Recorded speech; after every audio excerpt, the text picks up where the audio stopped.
हिमाचल में 3 उपचुनाव वाले हलकों में भाजपा द्वारा निवर्तमान निर्दलीय विधायकों को टिकट देने से एक बार फिर बगवा पार्टी के कैडर में जबरदस्त हलचल है।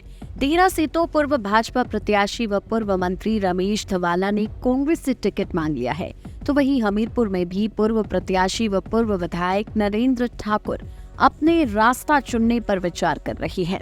नालागढ़ में तो जब केएल ठाकुर के भाजपा में आने की बात ही हुई थी, तो यहाँ के पूर्व भाजपा प्रत्याशी लखविंदर राणा ने उसी दिन विरोध का झंडा बुलंद कर दिया था।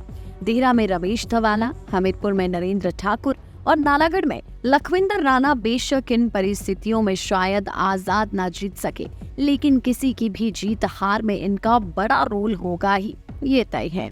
पहले कांग्रेस के 6 बागी नेताओं को टिकट देने के फैसले का भी कई वरिष्ठ भाजपाइयों ने विरोध किया था, और ये भी एक कारण था कि उन 6 में से केवल 2 ही भाजपा के टिकट पर चुनाव जीत सके। हालांकि जीतने के बाद भी 2 में से एक बड़सर के विधायक इंद्रदत्त लखनपाल ने भी जीत के बाद भाजपा के स्थानीय नेताओं के खिलाफ काम करने का आरोप लगाया है। अब 3 सीटों नालागढ़, हमीरपुर और देहरा में फिर से चुनाव होना है, क्योंकि साल 2022 के विधानसभा चुनावों में यहाँ से निर्दलीय उम्मीदवार जीते थे और कुछ महीने पहले ही कांग्रेस के बागी विधायकों के साथ भाजपा की शरण में चले गए थे।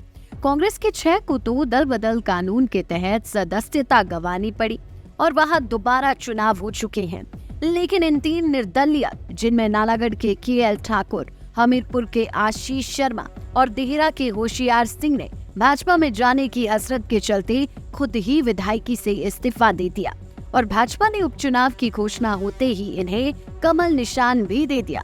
अब इन तीनों ही जगहों पर भाजपा के अपने कार्यकर्ता और नेताओं में रोष है, जिसके चलते इनकी दोबारा जीत के आने में कई पैच फंस गए हैं।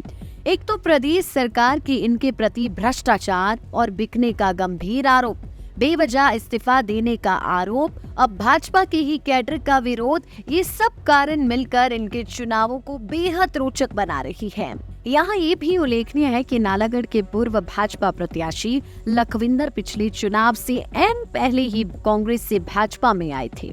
रमेश धवाला भी इससे पहले निर्दलीय चुनाव लड़ चुके हैं और नरेंद्र ठाकुर भी भाजपा कैडर के अलावा अपने खुद के राजनीतिक रसूख पर वोट हासिल करते रहे हैं।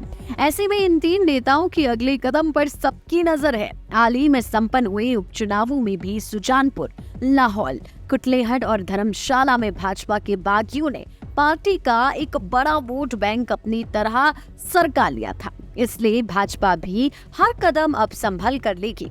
आपके इस सारे मामले में क्या राय है, हमें कमेंट में जरूर बताएं। हिमाचल, जहां कदम कदम पर है कहानी और हर मोड़ संगम है लय और ताल का, लाइफ टाइम्स टीवी लेकर आए हैं हिमाचल का सबसे बड़ा dance competition, Himachal dance championship season 2। पहले सीजन की शानदार कामयाबी के बाद दूसरे सीजन के ऑडिशन जल्द ही शुरू हो रहे हैं। सीनियर जूनियर एज ग्रुप में सोलो, ड्यूट और ग्रुप डांस के मुकाबले, where passion meets precision and talent takes centre stage. ये सिर्फ एक कंपटीशन नहीं बल्कि सेलिब्रेशन है। हिमाचल की प्रतिभा का audition, semifinal, TV rounds, grooming और डांस बैटल्स का सीधा प्रसारण केवल लाइफ टाइम्स टीवी पर। रंगारंग ग्रैंड फिनाले हिमाचल के टॉप 20 डांसेज के साथ मंत्रमुग्ध करने वाला ग्रैंड फिनाले, जहां हिमाचल के बेस्ट ऑफ बेस्ट कॉम्पीट करेंगे। हिमाचल डांस चैंपियनशिप टाइटल के लिए विजेता को नगद इनाम भी। प्रतियोगिता में भाग लेने के लिए अपने शहर की डांस एकेडमी में संपर्क करें।